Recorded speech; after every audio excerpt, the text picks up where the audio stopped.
Artis Ayu Aulia kembali memenuhi panggilan polisi terkait pelaporannya, didampingi Mona serta tim kuasa hukumnya menjelaskan kepada media bagaimana proses pemeriksaan berjalan dengan lancar.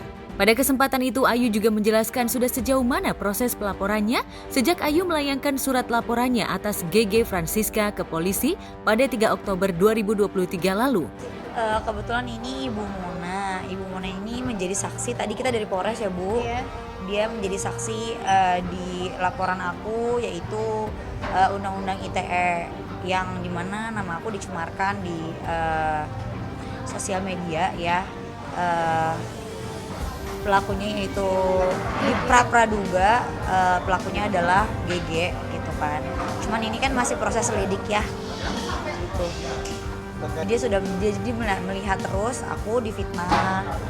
Jadi dia kasihan sama aku, terus akhirnya dia menjadi saksi bahwa itu tidak benar. Di Instagramnya juga kayaknya yang terzolimi gitu kan, padahal kan saya yang korbannya gitu. Dia korbannya dan saya juga korbannya gitu, karena kan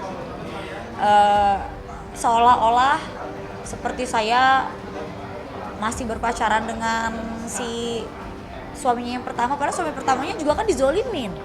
Buktinya dinikahin lagi sama si Panggi ini kan gitu. Jadi di sini saya berharap keadilan tegak lurus. Untuk Kapolres Cianjur juga harap segera ditindaklanjuti. Untuk Kapolres Jakarta Selatan juga harap segera ditindaklanjuti. Dia bilang kalau memang saya bersalah jangan kor-kor di Instagram. Lebih baik laporin aja gitu, pasal perselingkuhan kan ada, pasal perzinahan kan ada, seperti yang Bu Mona lakukan gitu loh, kalau memang betul kan gitu. Habis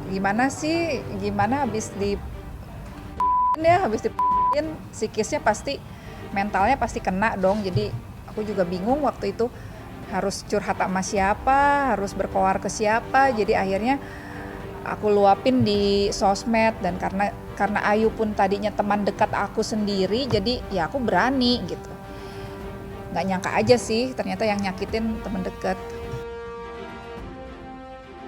Mona Silviana yang mendampingi Ayu merasa terenyuh hatinya lantaran sahabat karibnya itu dituding negatif oleh GG Francisca.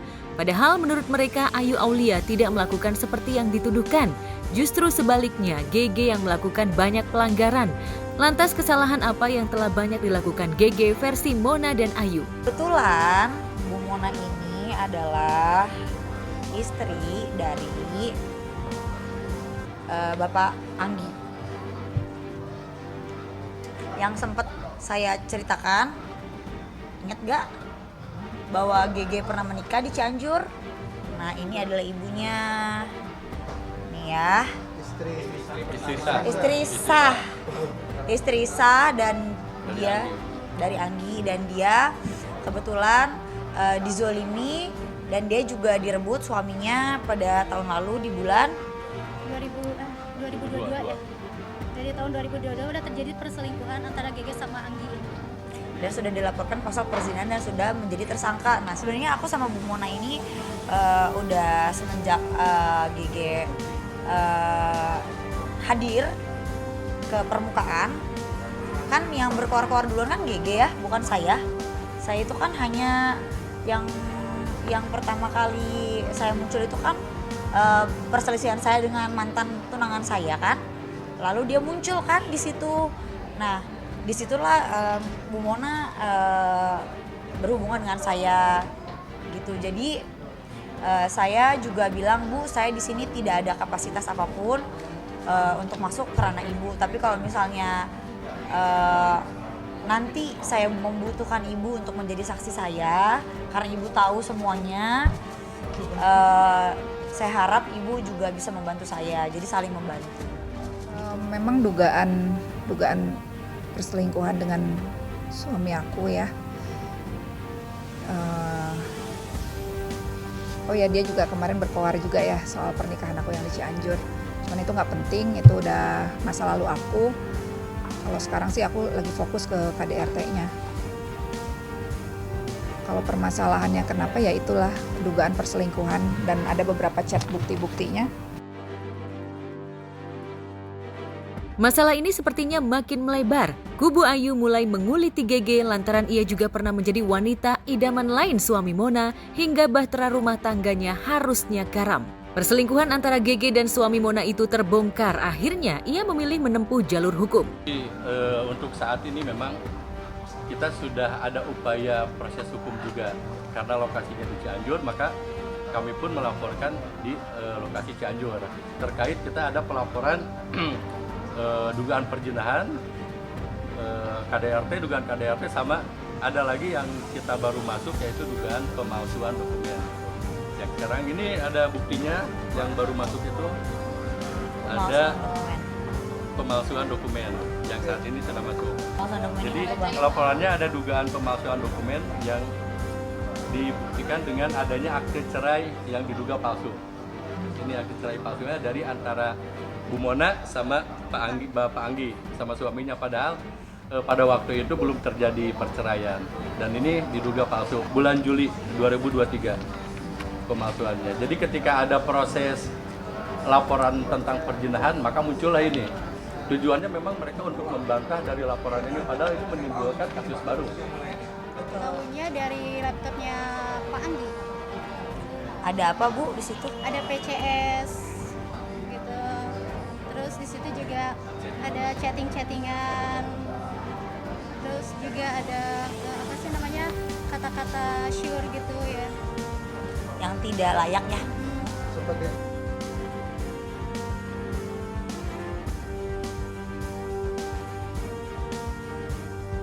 Di tempat terpisah, sengkarut permasalahan rumah tangga antara Ayu Soraya dan Apek kian memanas. Kemarin Ayu Soraya yang merupakan istri sah dari seorang pengusaha asal Jambi Apek kembali buka suara. Setelah sebelumnya melaporkan Apek dan Dinar Kendi ke Polda Jambi, kini Ayu kembali membuka borok Apek dengan Dinar Kendi. Dalam jumpa wartawan itu, Ayu mengungkap jika hubungan terlarang antara Dinar dan suaminya itu bermula ketika Dinar live platform digital. Dan saat itu Apek menyawer. Dari situlah hubungan mereka berlanjut. Dari situlah bulir-bulir cinta Apek kepada Dinar tumbuh, hingga akhirnya keduanya melangsungkan pernikahan secara siri. Awal mulanya itu mereka publiknya di TikTok, kayak sawer-saweran gitu. Sampai akhirnya kayak tukar nomor handphone. Aku tuh lihat malam-malam si DC itu nelpon suami aku. Cuman saat itu tidak ada bukti. Yang bikin mereka itu ketahuan tuh di bulan 8 Agustus. Saat itu aku ke Thailand 1 bulan. Suami aku tuh berangkat terus keluar kota. Dan saat itu si DC ngepost suami aku duluan di Instagram dia. Curigaan ini udah lama sih, dari bulan 6 aku curiga, cuman nggak ada bukti. Nggak, dari tanggal 20 September sudah nggak satu rumah. Alasannya ya karena suami kan udah mengaku udah nikah siri. Kalau nikah sirinya kapan nggak tahu, cuman suami itu mengaku bahwa dia tuh nggak bisa ninggalin si DC itu karena dia mau tanggung jawab, karena dia sudah nikahin. Ya kalau mau ngelakor aku dari dulu kali. Maksudnya kalau dari dulu kayak gini, yang punya klub dari dulu ngejar-ngejar aku, yang punya hotel bintang 5 ibarat kata dari dulu juga ngejar-ngejar aku. Kena enggak, tapi kan ini beda. Ngejarnya seperti apa, ini ngejarnya ekstrim. Kenapa mungkin aku bisa jadi ada hubungan seperti itu? Jika Apek mengaku telah menikah siri, lain halnya dengan Dinar yang tak mengakui adanya pernikahan tersebut. Dan kini Ayu telah siap menerima konsekuensinya, meski kabarnya ia bakal dimiskinkan oleh Apek lantaran melakukan jumpa wartawan di Jakarta. Namun semua ancaman Apek itu tak diambil pusing. Setiap kita mau pisah, mau apa tuh kayak diancam gitu. Kalau kamu mau cerai dari aku miskinkan gitu. Apa-apa diambil. Terus masalah anak juga, aku bakal ambil hak asuh anak dari kamu. Sedangkan aku merasakan aku nggak punya pekerjaan dan aku hanya ibu rumah tangga. Aku down dong mikirnya. Sempat diusir dari rumah waktu itu. Besar ini aku tuh nggak boleh kemana-mana, tetap dia harus di rumah. Sedangkan aku harus menemuin pengacara, nemu apa. Setiap aku pulang malam, pasti dia ngusir, ngancam. Kalau kamu pulang malam ya udah kamu pergi aja dari rumah gitu. Bilang sih kalau dia minta balik sama aku ya kan, ini nggak akan lama kata dia. Dia nyuruh aku tuh sabar. maksudnya sabarlah untuk berapa bulan untuk di Madu saat itu. Cuman aku nggak mau, aku bilang aku nggak bakal mau di Madu sampai kapanpun. Ancaman dari keluarganya itulah, kalau nggak mau di Madu usir aja dari rumah biar miskin gitu.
Itu kan harus dilihat kejadiannya. Apek sepertinya telah terang-terangan menjalin relasi spesial dengan Dinar. Di laman foto berbaginya, ia tak segan membagikan momen mesra bersama Dinar. Bahkan, Dinar juga terlihat begitu dekat dengan ayah Apek. Sedih lah, karena beliau kan masih status suami saya. Kalau lebih ke bapaknya, itu kan awalnya mungkin udah tahu, tapi ya namanya sama aku mungkin pura-pura nggak tahu ya kan. Pas aku tahu dia udah tahu itu, dia ke Jakarta itu ketemu sama DC. Untuk DC ya, dia kan orang ketiga. Aduh, aku nggak bisa ngomong deh. Dia tuh gimana ya, maksudnya nggak usah sok jadi korban sekarang ini. Jelas-jelas dia tuh pelaku, dia orang ketiga dan berumah tangga aku gitu. Sekarang kan mereka udah berhubungan ya, maksud aku udah ada hubungan. Jalanlah sekarang sama laki aku, hiduplah baik-baik, nggak usah saling menyalahkan lagi, nggak usah menyalahkan istri satu kemana gitu. Dia nggak mau minta maaf, ya udah nggak apa-apa, cuman jangan sampai fitnah gitu aja lah. Dan yang terbaru adalah Dinar dan Apek sama-sama tengah menjalani ibadah umroh di Tanah Suci Mekah. Meski banyak yang menghujat, namun Apek sepertinya tak peduli dengan hujatan warganet. Lantas benarkah umroh itu sejatinya direncanakan bersama Ayu? Namun karena masalah ini mencuat, Apek lebih memilih Dinar ketimbang dirinya. Ya, sudah rencana bulan ini kita tuh dua laki bini mau umroh, suami istri. Saya sudah siap baju. Dan saat ribut ini suami aku meminta aku umroh sama orang tuaku. Nanti kalau pulang umroh katanya kalau pikirannya udah tenang mau pisah, ya udah pisah nggak apa-apa. Tapi aku bilang kenapa nggak sama kamu? Dia bilang aku nggak bisa karena banyak kerjaan. Dia nggak ngomong kalau dia umroh sama DC. Ya kalau aku sih sekarang udah bulat bisa. Karena kan udah terlalu jauh juga Mbak sampai umroh. Kayak sudah diinjak-injak lah.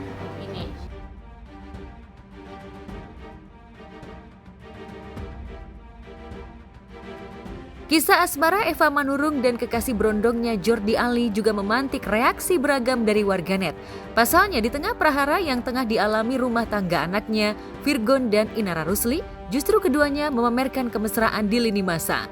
Ditemui tim Gospot, keduanya memang tak menampik jika memiliki relasi spesial. Meski warganet menyebut Jordi lebih cocok menjadi anak bungsu ketimbang kekasihnya, keduanya seolah menutup telinga. Lantas apa yang membuat Jordi kepincut dengan wanita yang telah memiliki cucu tersebut? Kebenaran dia kerjanya juga sama ya. ngedeketin aku tuh, maksudnya mam lagi megang apa sih, aku bantuin gini.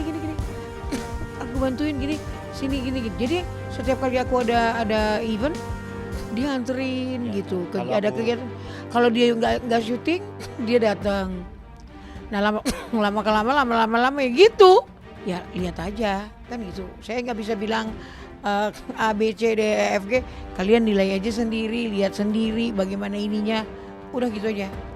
Tapi yang jelas saya tiap hari warawiri bekerja sama dia, sampai saya juga waktu itu sakit, saya pingsan, dia juga yang cariin taksi, dia yang nganter saya ke itu, saya asam lambung naik, terus vertigo saya tepar di tengah jalan, dia yang ngurusin saya gini. Kan kita nggak bisa bilang kita karena cinta nafsu apa cinta enggak punya perhatian. Sebenarnya apa ya namanya ya? Apa ya namanya itu kalau saya kepedulian sih. Nah dia pun begitu, terserah ya kan. Kami ini masih koridor yang baik-baik saja, yang sewajarnya. Yang sewajarnya bagaimana seorang wanita dengan pria yang mungkin begitu, yang mungkin kalian pedulikan itu adalah ketika terpaut usia kan gitu. Sehingga kalian ngejat saya bahwasanya yang saya lakukan ini adalah hal yang tidak baik. Kata siapa? Saya nggak mencuri suami orang, dia pun nggak curi istri orang. Hal yang baik, yang nggak baik bagaimana yang saya lakukan coba? Ya sebenarnya sih kalau misalkan untuk masalah percintaan beda usia itu nggak jadi masalah buat kita ya. Cinta itu kan buta, tidak memandang usia, tidak memandang fisik, apalagi materi. Cinta itu yang dipandang itu hanya kenyamanan. Kita berhubungan, kalau hati kita nggak nyaman, sama aja, bohong. Eva sepertinya tak bakal mendengar celotehan warganet. Yang terpenting saat ini adalah Eva telah menemukan lelaki yang bisa menemaninya, perhatian dan sayang kepadanya. Meski usia Eva dan Jordi terpaut cukup jauh, bisa dibilang usia hanya angka. Namun cinta itu tumbuh tak bisa dipaksa oleh siapapun. Lantas benarkah hubungan keduanya sudah mendapat lampu hijau dari kedua anaknya, Feby dan Virgon? Kalau dari pihak keluarga kita sama-sama kumpul juga ya Mi. Hangout bareng sama Kak Feby juga, sama Ica juga ponakannya. Aku kenal mamanya, kenal kakaknya, kenal keponakannya, kenal sampai yang orok-orok kenal aku. Jadi gini, jadi waktu itu kan Mami kan sakit. Saya kan jatuh sakit yang saya bilang itu kan, saya dibawa mulut, dibawa. Akhirnya aku rekomendasi, nah di tempat aku tuh di rumah tuh ada ibu-ibu yang urutannya khusus untuk yang kakinya kesleo atau apa kayak gitu. Nah makanya aku bawa Mami ke sana, diurut lah tuh kakinya. Ya udah akhirnya dari situ Mami kenal sama orang tua aku, keluarga aku. Tuh waktu Mami datang ke rumah aku itu belum spiral ini, masih biasa aja sih sebenarnya. Kayak gitu. Masih biasa aja ya Mi ya. Di tengah perebutan hak asuh anak antara Virgon dan Inara, Eva justru tengah asyik memadu kasih dengan Jordi. Lantas benarkah kisah asmara Eva dan Jordi ini merupakan bagian dari gimmick di tengah hebohnya perceraian Virgon dan Inara?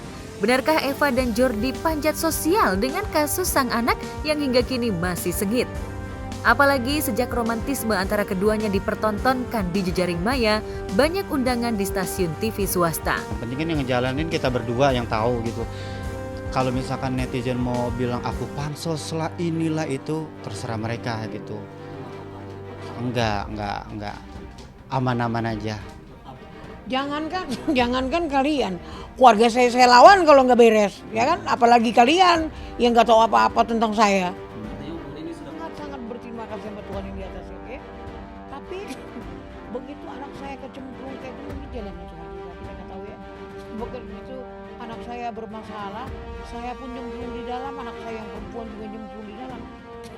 Udah kadung basah, tahu kan? Kenapa enggak? Ya udah kadung basah, udah kerjain deh. Segala sesuatu yang kita kerjain dengan tekun akan membuahkan hasil. Paham? Ya sudah, aku juga ngomong sama anak-anakku, sama ponakanku, aku bilang, yuk kita sama-sama maju.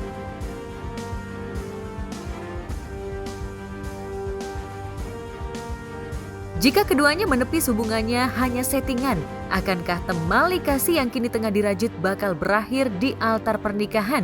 Benarkah Eva Hakul yakin jika Jordi merupakan pria pilihan yang dihadirkan kepadanya? Udahlah nanti kita ini.